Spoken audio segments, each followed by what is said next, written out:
Hi, everyone. My name is Lisa Myers, the Business Owners Advocate, and I work with the trade industries as well as startup businesses to build a strong foundation so you can go out and create money and succeed. And also, you can find me on the Business 2-Minute Coaching podcast. So I'd love for you to follow me and just let me know how I'm doing on Facebook, LinkedIn, and wherever you see my trainings. I'd love for some input to find out where you're at in your business as well. I do create and I offer a 1-hour free strategy to just help you in your business. So today we're going to learn about the 4 fundamentals of success for your business. And first of all, I'm just going to ask you a question. Do you know the models of success for your business? Well, today we're going to go over the top 4, and they are your economic model, your lead generation model, your budget model, and your organizational model. And we're going to talk about 3 key areas in each one of these. So first of all, your economic model. What is that? That's where your money comes from, and that's called gross revenue. So all of that money, where does that come from? The next is then, where does your money go? That's your expenses. And then, of course, how much money do you have left over? That's called net income. I like this picture. If we're paying $3 for a bottle of smart water, is it working? So do you know right now how many clients you have and how much those clients are worth, or how much your profits are? So we're going to talk about 3 key areas. We're going to focus on numbers you must hit. So begin with the end in mind. What do those numbers look like? How much money do you want to bring home? And a lot of times we'll say, well, I want to make $5,000 a month. Okay, well, is $5,000 a month how much you want to make for your business? Or is that how much you want to take home? Because if that's what you want to make for your business, then by the time you take out your expenses, by the time you take out all of that's required to run a business, you may only be taking home $2,000. And a lot of times what we find with business owners is that business owners are the least paid in the business.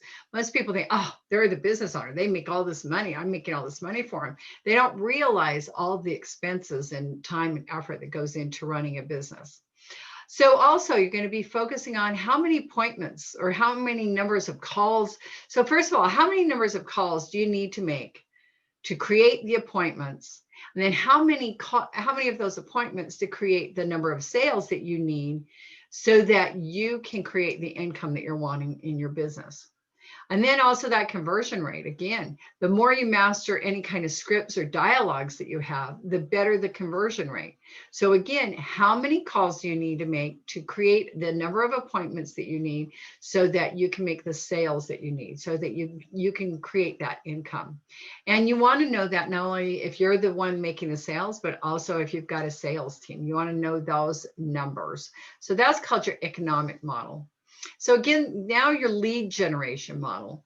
How are you finding those clients? What type of prospecting and marketing are you doing?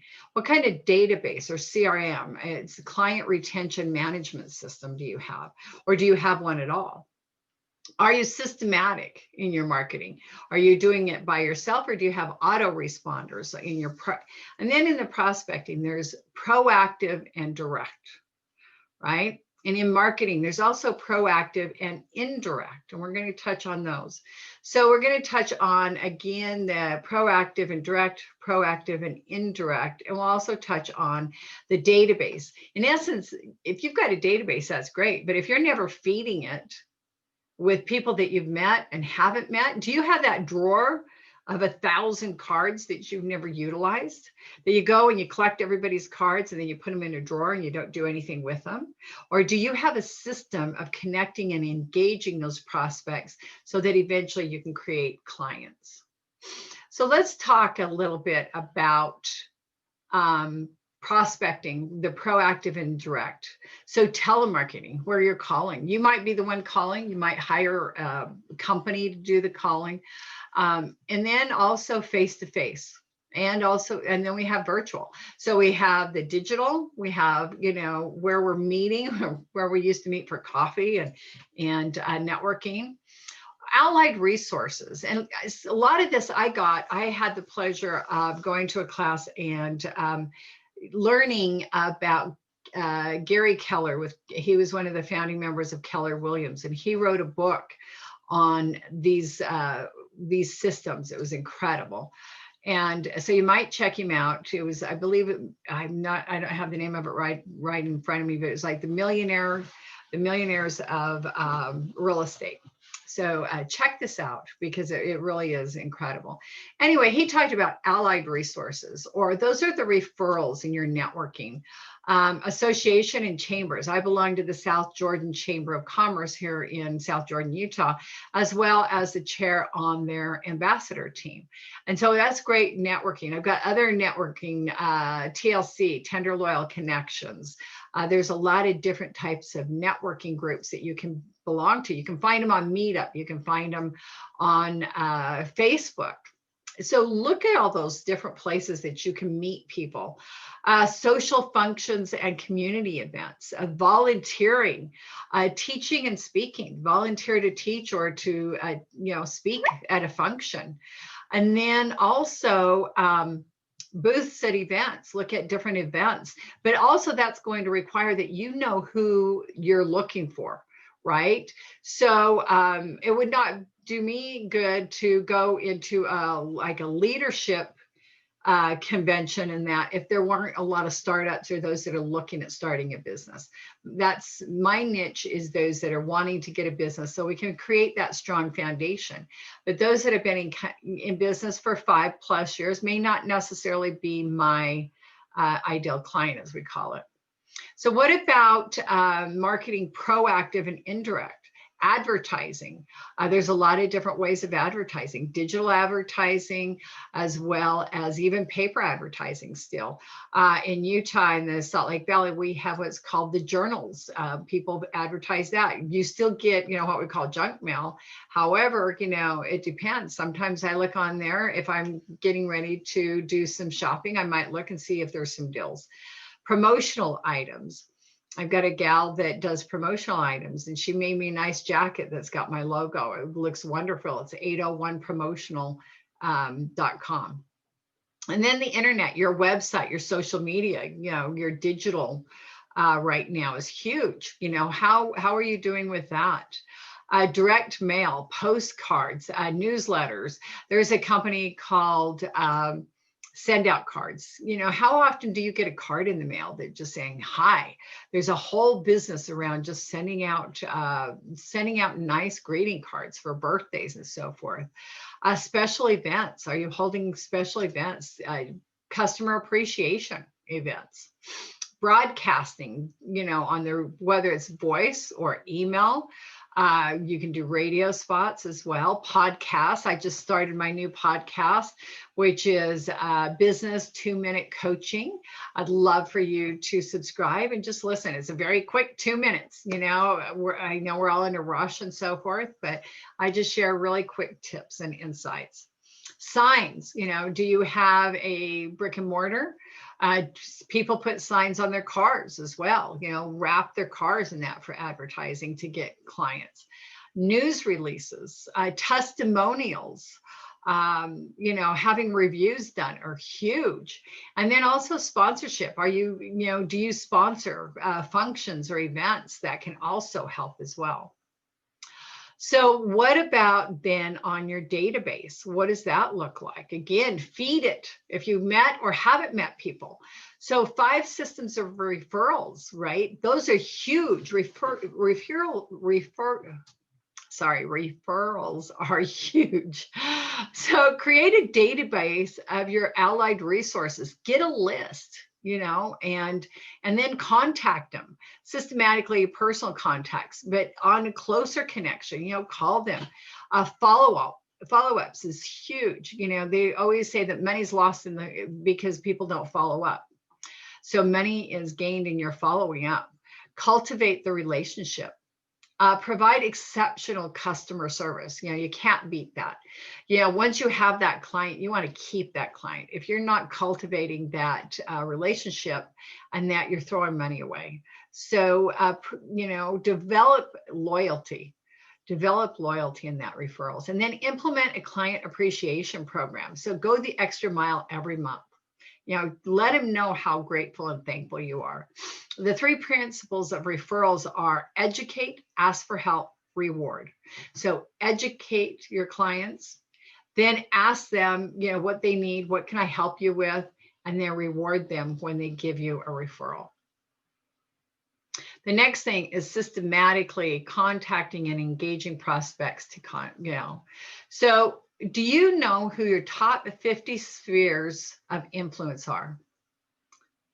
And we all have them. Make a list. Make a list of your top 50 people that you would love to connect with, whether it's on Facebook, LinkedIn, who you're doing work with right now, and then on those connections, again, an engagement, create a system for direct mail and newsletter. Make a phone call, just calling up and say, hey, you know what? I was thinking about you. Drop by.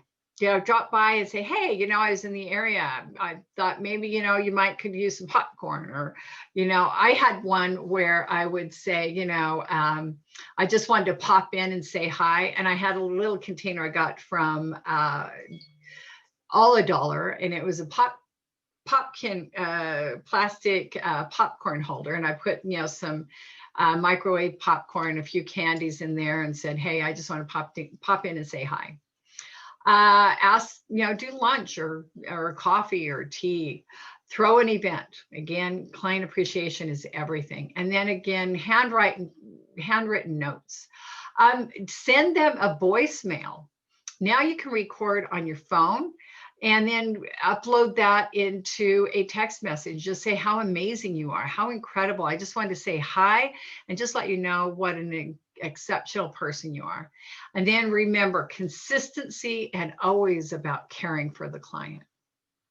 So here's a system that, again, I learned from Gary Keller in his book. And the lead generation model is you make a contact, and what they have is they talk about 8 by 8 to build a relationship. So 8 touches, or there's 33 touches for those that you may not have met. And basically it goes through this diagram. So you first, you meet somebody, contact is made, and then you set them up into 8 by 8. So what kind of system do you have where you can touch them 8 times? Right? I'm just saying, hi, it was great to meet you. Maybe follow up with a phone call, maybe then follow up and ask them if they'd like to be on your newsletter, then maybe follow up, maybe connect with them on LinkedIn or Facebook, or maybe follow their page, and different ways of contacting them. Then the next one is that you make sure that they are in your CRM, your database. You can create 33 touches. So you can talk with them, once or twice a month for 33 different touches. You want to build that. And then repeat business, ask for referrals. And once they go into, a referral business, then you go back to that 8 by 8. So you're going around and you're continuing to do that. For those that you haven't met, you can go on Reference USA, and you can do that here in Utah. We can do that through our public library. So as long as you have a library card, you can go into research, and you can literally find people in certain areas, in certain demographics, in certain businesses, and you can actually drum it down. If you work B2B or B2C, or however that looks, you can find those people. I work with trade schools, so I love to connect with graduates that are just graduating from trade schools. And that could be anywhere from your medical, from your construction trades, from your personal trades, because all of them, when they go to trade school, they learn how to take that test and get their license, but they don't necessarily learn how to set up a business. And that's who I love to connect with. And then after that, then there's also 12 direct mail. So people that you haven't met, that you weren't trying to create as a prospect, once a month, maybe send out, and like I said, like an email blast, hey, I'd love to connect with you, or send out something on Facebook or LinkedIn of a way of connecting as well. Then again, so you've got your 8 by 8 building. So you're building those relations, 33 touches, so that you're kind of putting them in a system. And then 12, direct. so that you're just once a month, just saying, hi, maybe we haven't met yet.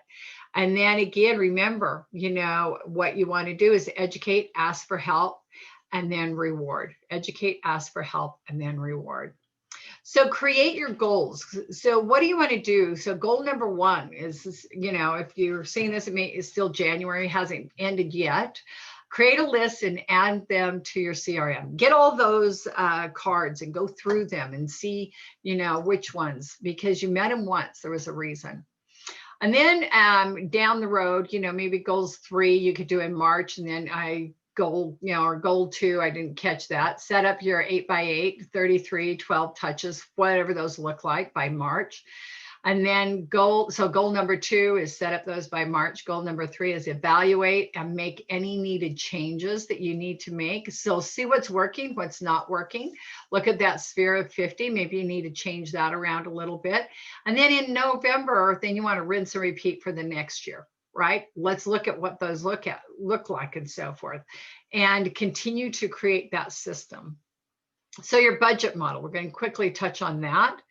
Lead with revenue, lead with lead generation and sales. If you don't have money coming in, if you don't have clients, you don't have sales. So, you're making a lot of expenses, but don't lead with your expenses, lead with your revenue. Play red light, green light, reevaluate spending. Lead with revenue is green, investing where the revenue comes from. So a lot of times there's 20% of our clients is really where our revenue is coming from. So you really want to invest in that 20%. And then start cutting back on expenses. Look at where expenses are not working, cut those expenses, and then stick to a budget, period. Get a budget, stick to it. And then let's talk about your organizational model. When doing all you can, hire a VA, hire administration help. And now there's people out there that do incredible jobs. You can go to upwork.com. You can go to Fiverr, Fiverr.com, and get things done. Train and consult. Look at who you need to create your organization, and then train them and work with them. Again, my name is Lisa Myers, the Business Owners Advocate. I am here to help you succeed. I would love to talk with you on my 1-hour free strategy, just to see where you're at, see if I could be of value. You can reach me at lisa@lisamyers.com. You can also subscribe to my business 2-minute coaching. I look forward to meeting you and helping you, and just helping your business succeed. So again, thank you, and Lisa Myers, the Business Owners Advocate.